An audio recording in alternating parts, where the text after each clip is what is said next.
Hi friends, welcome to trading pro Telugu channel.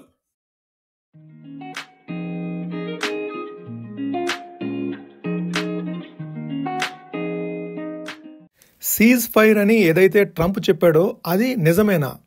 మనం దాన్ని నమ్మొచ్చా? మన మార్కెట్లు ఈరోజు ఓపెనింగ్ ముందు అదే మాటలు నమ్మి మార్కెట్లు చాలా పాజిటివ్గా గ్యాప్ అప్ ఓపెన్ అయినాయి. ఓపెనింగ్ తర్వాత మన మార్కెట్స్ రియలైజ్ అయినాయి. ఇరాన్ ఇంకా సీజ్ ఫైర్ అగ్రీ అవ్వలేదు, ఇజ్రాయెల్ మాత్రము అగ్రీ అయింది. కానీ ఇరాన్ మాత్రము అది కంప్లీట్గా సీజ్ ఫైర్కి అగ్రీ అవ్వలేదు. ట్రంప్ స్టేట్మెంట్ తర్వాత కూడాను ఇరాన్ కొన్ని మిసైల్స్ని ఇజ్రాయెల్కి టార్గెట్ చేస్తూ స్ట్రైక్స్ని ఇంకా కంటిన్యూ చేస్తూనే ఉంది. సో దాంతో మరలా ఒకసారి మార్కెట్లో అన్సర్టనిటీ స్టార్ట్ అయిపోయింది.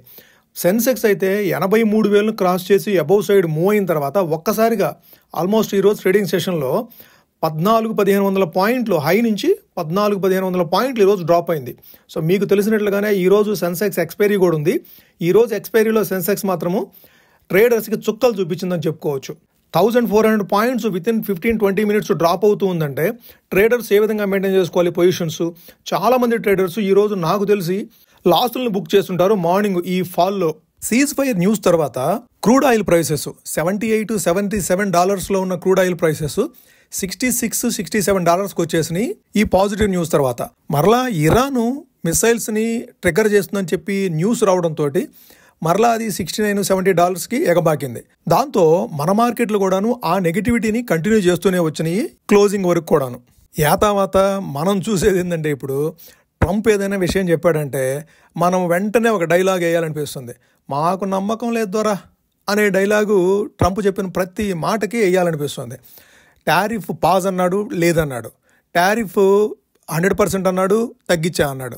సో ఇండియా పాకిస్తాన్ సీజ్ ఫైర్కి నేనే కారణం అన్నాడు.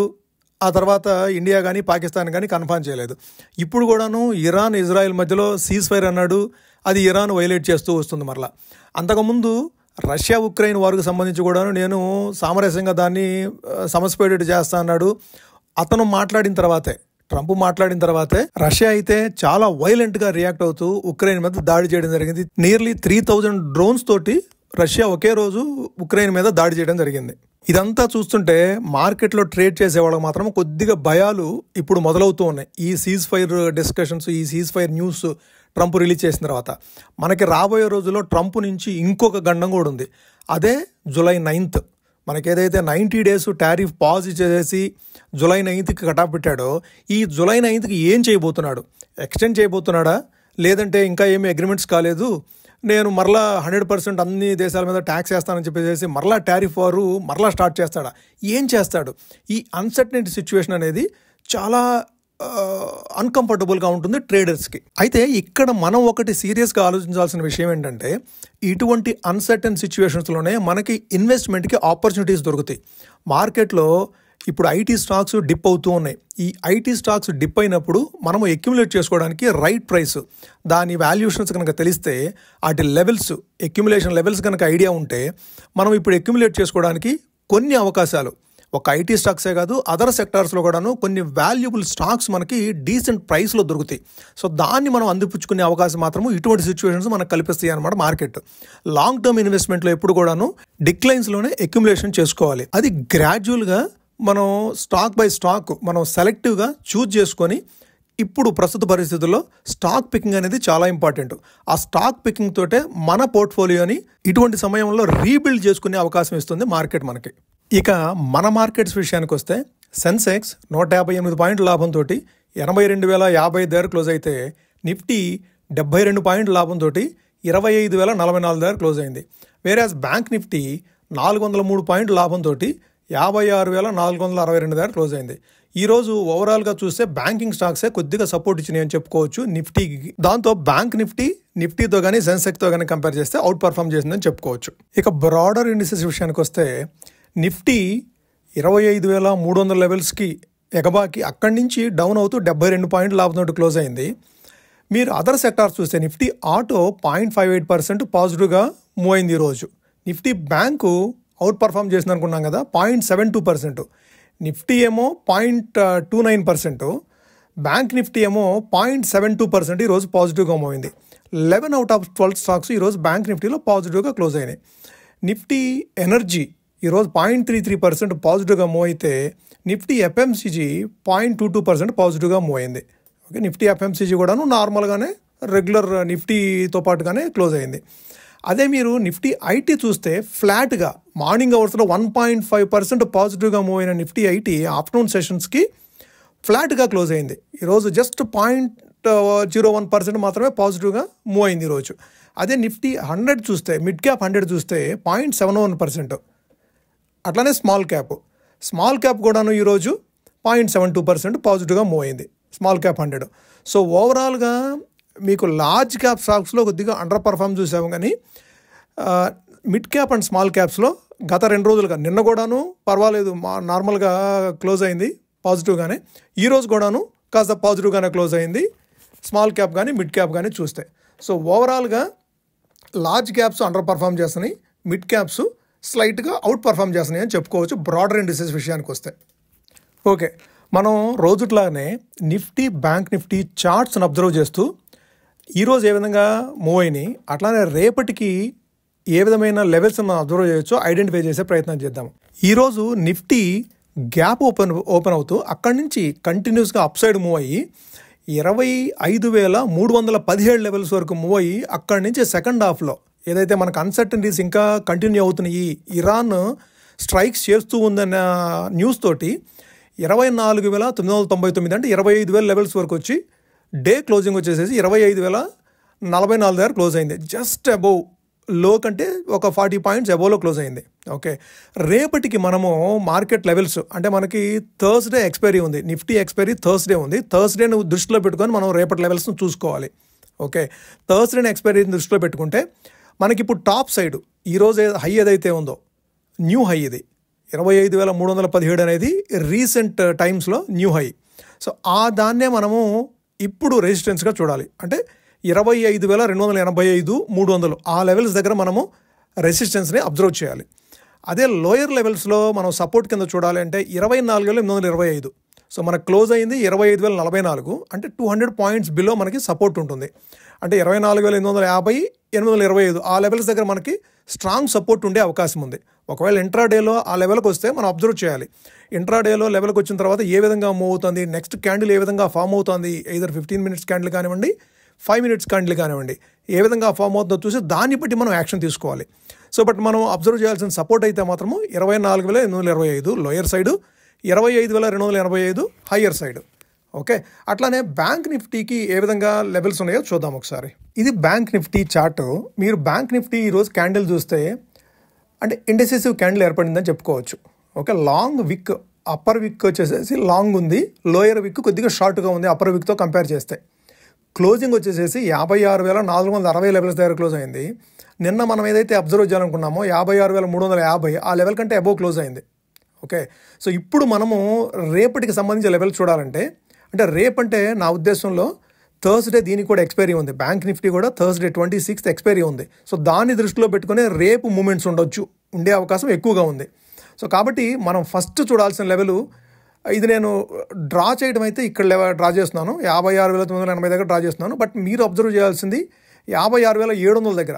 సో ఇక్కడ క్యాండిల్ ఏదైతే 6th జూన్ ఏదైతే హై ఫామ్ చేసిందో ఆ క్యాండిల్ దగ్గర మనం ఫస్ట్ అబ్జర్వ్ చేయాలి. 56,700 అనేది ఫస్ట్ అబ్జర్వ్ చేయాలి. అది క్రాస్ చేస్తే 57,000 అట్లానే 57,200 వరకు కూడా ట్రావెల్ చేసే అవకాశం ఉంది రేపు పాజిటివ్గా కనుక. ఇదే సీజ్ ఫైర్ అందరూ అగ్రీ అయ్యారు, పాజిటివ్ న్యూసే ఉంది, ఆయిల్ కూడా డ్రాప్ అవుతుంది అనుకున్న పక్షంలో మరలా ఒకసారి అప్సైడ్, స్ట్రాంగ్ అప్సైడ్ తీసుకునే అవకాశం ఉంది బ్యాంక్ నిఫ్టీ. ఓకే, అదే లోయర్ సైడ్ చూడాలంటే మనం ఇంతకుముందు అబ్జర్వ్ చేస్తున్నాం మనం 56,165. ఆ 56,165 అనేది ఇప్పుడు సపోర్ట్ కింద, స్ట్రాంగ్ సపోర్ట్ కింద యాక్ట్ చేసే అవకాశం ఉంది. ఇది మల్టిపుల్ టైమ్స్ రెసిస్టెన్స్ కింద ఉంది. 23rd ఏప్రిల్ రెసిస్టెన్స్ ఉంది, అట్లానే 3rd జూన్ రెసిస్టెన్స్ ఉంది, అట్లానే 20th జూన్ కూడాను అదే రెసిస్టెన్స్ 56,165. సో నిన్న కూడా చూస్తే నిన్న హై కూడాను 56,230. సో అప్రాక్సిమేట్గా అదే లెవెల్ 56,165 నుంచి 200 లెవెల్స్ దగ్గర. సో ఇది మనం అబ్జర్వ్ చేయాలి సపోర్ట్ కింద. 56,165 అనేది సపోర్టు, 56,980 అనేది రెసిస్టెన్స్. ఓకే, సో ఇది బ్యాంక్ నిఫ్టీకి సంబంధించి. ఓకే, ఈరోజు స్టాక్స్ రివ్యూలో మనము ఇంతకుముందు డిస్కస్ చేసుకున్న స్టాక్స్ ఒక్కసారి రివ్యూ చేద్దాము. సో ఇప్పుడు ఏ విధమైన ఆపర్చునిటీస్ ఉన్నాయనేది ఒకసారి చూద్దాం. ఇంతకుముందు మనం డిస్కస్ చేసుకున్నప్పుడు ఈ ఇన్ఫీ స్టాకు 1570 లెవెల్స్ దగ్గర ఉంది. సో ఆ తర్వాత 1640 వరకు వెళ్ళి మరలా ఇప్పుడు రీట్రేస్ అవుతూ 50-డే మూవింగ్ యావరేజ్ దగ్గర ఉంది, 1580 దగ్గర ఉంది. సో ఇది 1580, 1575 దగ్గర మంచి సపోర్ట్ తీసుకునే అవకాశం ఉంది. ఈ 1570-75 మధ్యలో మంచి సపోర్ట్ తీసుకునే అవకాశం ఉంది. మీరు ఇప్పటివరకు మీ ట్రేడర్లో కనుక ఇది యాడ్ చేసుకుని ఉన్నట్లయితే మీరు ఈ లెవెల్స్ని అబ్జర్వ్ చేసి ఆ లెవెల్ దగ్గరకు వచ్చినప్పుడు మీరు అక్యుములేషన్ స్టార్ట్ చేసుకోవచ్చు. 1546 లెవెల్స్ అంటే 1550 లెవెల్స్ వరకు అక్యుములేషన్ కంటిన్యూ చేయొచ్చు. ఓకే, మరలా ఇది రివర్స్ అయ్యి రీట్రేస్ అవ్వటం స్టార్ట్ అయితే 1630 కనుక క్రాస్ చేయగలిగితే ఇది మరలా ఒకసారి 1900 లెవెల్స్కి వెళ్తుంది. సో ఇది ఎక్కువ కన్సాలిడేషన్ ఫేజ్లో ఉంది ఇప్పుడు. సో ఈ కన్సాలిడేషన్ ఫేజ్ కనుక కంప్లీట్ అయితే మరలా ఒకసారి హైయర్ సైడ్ చూసే అవకాశం ఉంది ఇన్ఫీకి సంబంధించి. అట్లానే మనము ఇదే సెక్టార్లో ఉన్న స్టాక్ ఇంకోటి ఐటీ స్టాకే టీసీఎస్. దాన్ని కూడా ఇంతకుముందు మనం ఏ లెవెల్స్ దగ్గర అబ్జర్వ్ చేసాము, ఇప్పుడు అది ఏ లెవెల్ దగ్గర ఉంది, ఇప్పుడు ఏదైనా ఆపర్చునిటీ ఉందా అనేది ఒక్కసారి అబ్జర్వ్ చేద్దాం. మరలా ఇది టీసీఎస్ చార్ట్. మనం ఇంతకుముందు మనం అబ్జర్వ్ చేసింది, మనం డిస్కస్ చేసినది 3385 లెవెల్స్ దగ్గర. సో 3385 దగ్గర అక్యుములేషన్ స్టార్ట్ చేసుకోవాల్సి అనుకున్నాము. ఆ తర్వాత ఇది 3500 వరకు వెళ్ళింది, 3600 వరకు వెళ్ళి అక్కడి నుంచి ఇప్పుడు మరలా రీట్రేస్ అవుతూ ఉంది. ఓకే, సో 35-31 వరకు రీసెంట్గా 18th జూన్ కూడాను 35-34 వరకు వెళ్ళి ఇప్పుడు మళ్ళీ 33, నిన్నైతే 3380 దగ్గరకు వచ్చింది, ఈ రోజు కూడాను 3385 దగ్గరకు వచ్చింది. సో ఇప్పుడు మనకి అక్యుములేషన్ చేసుకునే అవకాశం ఉంది దీంట్లో. సో లాంగ్ టర్మ్ ఇన్వెస్ట్మెంట్ ఇప్పుడు కూడాను ఈ స్ట్రాంగ్ స్టాక్స్లో మనం ఇన్వెస్ట్ చేసుకోవాలంటే డిక్లైన్స్లోనే తీసుకోవాలి. సో ఇది డిక్లైన్లో ఉంది. ఐటీ స్టాక్స్ మరలా రివైవ్ అవుతాం స్టార్ట్ అయితే కనుక ఇవి మరలా ఆల్ టైమ్ హైని రీచ్ అవ్వడం పెద్ద టైం పడదు. ఒక్కసారి ఈ రివైవల్ స్టార్ట్ అయితే మరలా ఆల్ టైమ్ హైకి మాత్రం రీచ్ అవుతుంది.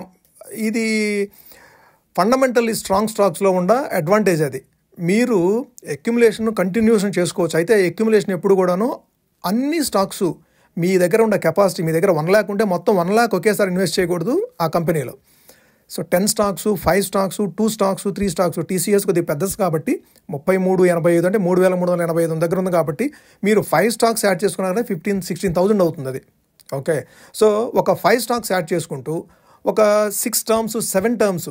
సో ఇది అప్రాక్సిమేట్గా మనం వచ్చేసేసి 3250, 3260 వరకు మనం అక్యుములేషన్ చేసుకోవచ్చు ఈ స్టాక్ని. ఓకే, సో అప్పటి వరకు మనం దీన్ని అక్యుములేషన్ చేసుకోవచ్చు. పైగా ఇది మనమేమి పెద్దగా స్టాప్ లాస్ ట్రిగ్గర్ అయిపోతుంది, ఏదో కంటిన్యూస్గా డౌన్ఫాల్ అవుతుందని చెప్పి ఆందోళన కూడా లేదు. ఇవి ఫండమెంటల్లీ స్ట్రాంగ్ స్టాక్స్, ఇన్ఫీ కానీ, టీసీఎస్ కానీ, రిలయన్స్ కానీ ఇట్లాంటివి. సో వీటిలో ఎప్పుడు డిప్ దొరికితే అప్పుడు మనము అక్యుములేషన్ చేసుకోవచ్చు ఈ స్టాక్స్లో. ఓకే, సో ఇంకొక ఆపర్చునిటీ ఉంది మనకి టీసీఎస్లో కూడాను 3360, 3370 లేదంటే 3380 కూడాను మంచి ప్రైసే. 3380 కూడాను మంచి ప్రైసే అక్యుములేషన్ చేసుకోవడానికి. మరలా ఒకసారి 200-డే మూవింగ్ యావరేజ్ మాత్రము కంపల్సరీ, అంటే 10%, ఎక్కడి నుంచి 10%, 3380 నుంచి 3750, అంటే 10% ఈజీగా రీచ్ అవుతుంది. సో అది 1 డే పట్టచ్చు, 1 వీక్ పట్టచ్చు, 4 వీక్స్ పట్టచ్చు, 8 వీక్స్ పట్టచ్చు.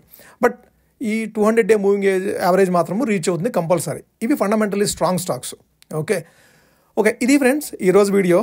మీకు నచ్చినట్లయితే మీ ఫ్రెండ్స్కి, కొలీగ్స్కి, రిలేటివ్స్కి ఈ వీడియోని షేర్ చేయండి. అట్లానే ఈ ఛానల్ని ఇప్పటివరకు సబ్స్క్రైబ్ చేయకుండా చూస్తున్నట్లయితే ఛానల్ని సబ్స్క్రైబ్ చేసి ఎంకరేజ్ చేయండి ఫ్రెండ్స్. Thank you.